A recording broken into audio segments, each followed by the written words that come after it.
So many feelings came out of this game. Frustration, a little bit of hope, because this unit wasn't the one we're going to see moving forward, because we have a bye this week, and our next game will be up against the Browns. But we do have to get some things in order, because things look quite a mess. And yes, injuries played a factor, but play calling and all those things, they just look out of whack. And how do we fix this fucking team? So hopefully we can get some answers in this article. We'll look at some things, and boy, we got some work to do. What's up, it's your boy Centron, coming back at you with another analysis video. And kid you not, that's my real name. Eagles film analysis, offensive takeaways from the loss to the Buccaneers. And yeah, we're right back here again in the span of almost a calendar year, having faced them 3 times. And we won one during the regular season, but then the previous 2 iterations, the playoffs and this game, we lost, and we lost handily. And the fact that it kind of looked the same, it is what it is. But there's different circumstances. This game wasn't the playoff game. We should have had more hope, even being down, the members we were. Anyways, let's get into the reasons why on offense. So definitely going to talk about that, because this is not the Eagles offense, man. Week 1, we looked diametrically opposed to what we are now. And I get it. A.J. Brown was out there. Devonta Smith was out there. They didn't have really any ailments. But that being said, even with that, I agree with this author, Johnny Page, that the offense that we saw is not Kellen Moore's offense. What offense does this resemble? One last year that we employed under the leadership of Nick Sirianni, and despite it being called Brian Johnson's brainchild, no, Nick Sirianni adopted that baby, kidnapped it, whatever you want to call it. He acquiesced that child, and it has his last name on it. So I don't want to see hear fans talking about, man, Jalen Hurts sucks, this and that. He doesn't call the plays. Yes, he has probably the audible some, but he needs someone at the helm who he can trust. And right now, for better or worse, you could read his body language from the press conference. I don't know if he was taking shots, but it certainly looked like he was not happy with talking about Nick Sirianni, and he's just frustrated, utterly just frustrated. He's lost his trust. These guys are co-conspirators in this, attack on defenses. And if they're not on the same page, feelings and, machismo and all that stuff, I can work with somebody I don't like. Just stay the fuck out my way. We got to be cordial just to a certain degree, but let's get the job done. Feelings aside, we're here to handle business. But when this guy is overstepping his bounds, he said he wasn't going to step in the kitchen, see him all in the pantry, getting ingredients, going shopping. What in the fuck are you doing, man? Like, it's ridiculous at this point. Why are your fingerprints still on this offense? We have a competent guy out there. Like people said, Dak had the number 1 passing attack, top 5 passing attack the years he was in Dallas. But don't forget that continuity. He had Kellen Moore for seasons, not just one. So Jalen Hurts is working with yet another offense. There's so many caveats. There's so many minute details that people are overlooking and forget to look at the complete picture. But yeah, this is not Kellen Moore. The week 1 we saw, the multiple formations, the personnel that he was making use of, the play selection, the rhythm that he allowed Jalen Hurts to get into, the quick rhythm attack. We didn't see that. Even with those guys out there, they're still players. They can run what Kellen Moore installs throughout the week and what they've been there for mostly. Only Jahan Dotson wasn't here during the training camp period. And you want to tell me that they can't, sleepwalk through that offense, at least those plays? Nah. This just stinks of sick Sirianni. Anyways, man, let's get into it. This overthrow here by Jalen. Seen a lot of people talking about, he can't even hit this guy. Bro, let's look at it. He scrambles, right? He moves to his right. He's on the run. Doesn't have the time to reset his feet. The ball sails on him. Saquon Barkley is moving downfield. He has $3 there that he has to overthrow. It is what it is. people expecting like, they act like he was sitting there and launched it from a stable platform. Like, what are you expecting of the guy? Like, that's a low complete. That ball had a low chance of being completed. Low percentage chance. Yeah, but he's supposed to just work miracles. Like, it's crazy. We'll get to a certain point, where people were being disingenuous in the argument. Hurts. He doesn't have this, but he's in that situation. He was doing it, and then you completely throw it out the window. Like, choose what you want him to be. Either he's gonna be a running quarterback or he's not. Either he's gonna throw from the pocket or he's not. Like, it's dealing with a lot of dum-dums. People who don't know football, don't know what they're looking at, don't know how to evaluate film, don't know how to break down plays, don't recognize plays, selection and stuff like that. So you're talking to an uneducated person about rocket science, basically. Why would you do that with a smooth brain? Anyways, I want to go on a little bit on a rant. Let's see. Yeah, I think it definitely is a trust issue. Like, we got to talk about that. He doesn't quite trust Jahan Dotson. They haven't had the requisite work put in.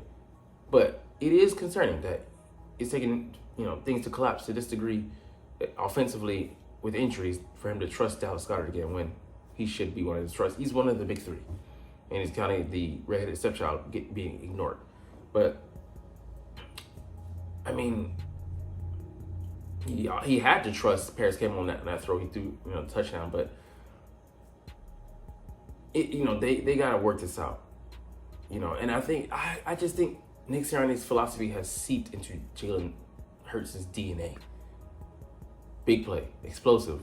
How do you see him acting out there on the field? He's being coached to do that. How do you expect this man to fight, habit, routine? It becomes instinct. So, and people acting like he's supposed to just go against the coach. His body, muscle memory is telling him otherwise. Like, you guys are insane. You're fucking insane with your psychology. All right. Anyways, he puts it in the ball, perfect placement, but Goddard drops it. It happens. Bam, explosive play. And it happened. He threw over some passes. Some players dropped passes and weren't able to take advantage of the moments that they had. It happens, but it hurts in a matchup like this where things could have, this could have helped. We might have been down 14 at this point, or at the very least 7 because we got the ball second. It's a shame. Yeah, I agree. It's a shame, but gotta move on. And this is why I say Kellen Moore isn't in charge, because scheming the receivers open. You have lesser, talent out there. Campbell, Wilson. Dotson, he's not as great as the 1 and 2. So put him, lump him in with those guys. But what are you doing with him? Just basic. See these routes here? They're all like covered. Everybody's covered. Like, what are you supposed to do with that? So he just throws to the guy who has the best shot out of the bunch. You don't see any creativity. Everybody's just getting kind of vertical, and nobody's turning around to look back for the ball to help the QB out. Like I said again, where have we seen this? Last year. But yeah, it's Hurts. Who's the problem? He's not the offensive coordinator. He's not the brainchild behind this project. The philosophy, who's that come from? The top down. And despite all the money he's making, the boatload, I get it. But he's not in charge. Yeah, it's not simplistic to say, Sirianni bad, Kellen good. Because Kellen has his problems, but you like some stuff. You do like some stuff. This intermediate ball here, and people saying Hurts can't throw it, outside, just only outside the numbers. Great ball there. And, Dallas almost scored. You're like, damn it, Dallas, you got to get that in there because, points are hard to come by. We do see a play that actually speaks to the antithesis of that, but again, it's just a trust issue. And then it's a necessity because we just have him throw outside the numbers a lot. And I know Jalen maybe doesn't prefer to throw to that area of the field because otherwise he would emphasize it. But, I'm not saying it's not necessary because you can always upgrade your game. And I think in the offseason, if he really takes a hard look at it, hey, I'm not using this whole area of the field. Let's improve that. But, yeah, I mean, this obviously it worked, So, yeah, I agree with that. It should be a staple of the Eagles offense. And we could have used this concept as well, That worked so well for Dallas Goedert the previous week. To not even go back for it, that frustrated the hell out of me last year. We would have plays at work, and then we would completely stray away from them in second half or later in the game. I get it. It's like I play Madden. I try to pick as most plays, the maximum number of plays I can, just to never have a guy get a beat on me. Even if some of them don't work, but that's Madden. I can try I can try things out. But if I really want to maximize my damage potential, go with the plays at work. Be like an offensive coordinator. Take down the list. No, yes. Circle back on that. We don't do any of that. It doesn't establish, a rhythm either. Kind of like throwing spaghetti at the wall and see what sticks. All right. Let's see. What play is this? So, I mean, like I said, he had no choice but to trust. He missed some throws, but I would say he wasn't the reason that we won. We would have been able to win this week, but he wasn't a detriment out there either. So, kind of just that dash. But he did keep fighting. He did keep fighting. And, he's a dog. So he comes back to the ball, something we haven't seen this year a lot. These kind of play on broken plays, outside of the structure of the play. Guys helping him out and being able to score. So, I mean, most of the times it ends up being a negative play or, a win for the defense and it being a batted ball down, a PBU. But, yeah, again, the game plan, calling just for 10 carries for Saquon Barkley, criminal. And he went off 8.4 yards at that 59-yard jaunt to begin the second half. If we didn't have him, we would have no shot this year. Bam. I mean, he just explodes through there. Shout out to, Cam Jurgens for getting up to the second level, washing that guy out. I mean, yeah, it's just beautiful work. Beautiful work. Look at it here. The pin pull. I'm still trying to understand the pin pull. I understand what it means, but I get pin. He gets him, and then I guess I'm not sure where the pull comes in because that's illegal. But yeah, it just okay. I think he gets him in the hole, pins the guy in, and then pulls out. So pause. I think maybe that could explain it. But anyway, this is okay. A bad play by Hurts, fumbling. Yeah. This right here. So we're gonna look at the route. I mean, I don't know if this is the one. Okay. Yeah, that's the one that we're looking at. All the routes, nothing, the running back staying in to block. So he's not available as a dump off route. Where are the dump off routes? Where are the hot routes? Everybody's running deep. I get it. You want to have, but this would be something where the flood concept would help him out. Having something at every level to attack defense. And they're going to be spread thin somewhere. Most likely the intermediate, but it could be the short. It could be, the deep, but most likely it's going to be intermediate. Where was that to help him out on this instance? It sucks because you have people who have no idea what the fuck they're looking at. Dump it off to somebody. Who? Have you even looked at the film to evaluate? It just makes no sense. Why we would run a play like this when we know that we're short-staffed? You don't have the most explosive talent out there. And we're not scheming them. So that's a double L. And I get it. Jalen's got to feel the guy. I mean, yeah, I put that on him. But at the same time, he's hanging in the pocket. He's trying to make a play.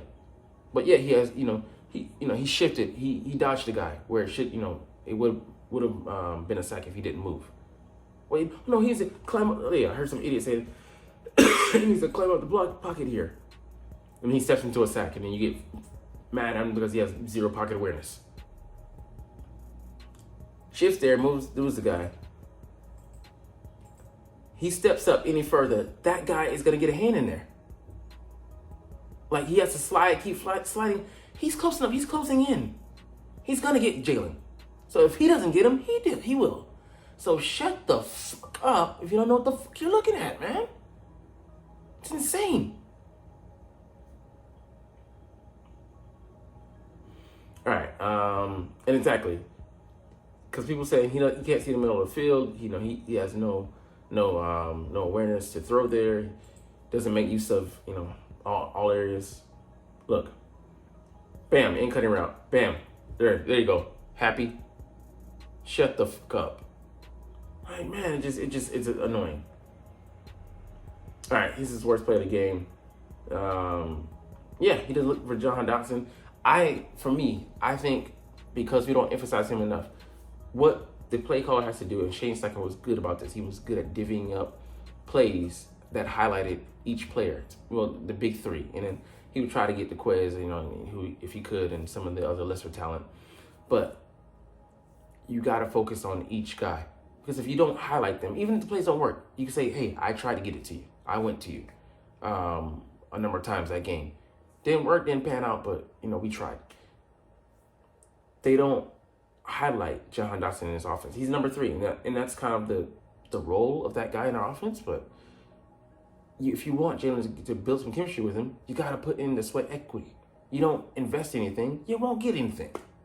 So when Jalen is in a pinch, he's not going to look for him because he never looks for him. It just becomes habit. So, I mean, I don't want to hear about, Jalen not looking for him. When has he? Practice. Okay, cool, maybe. But when have you designed plays for Jahan Dotson that aren't clear out routes, that aren't decoy routes for some other guy to get his shine? So let's look at the route here.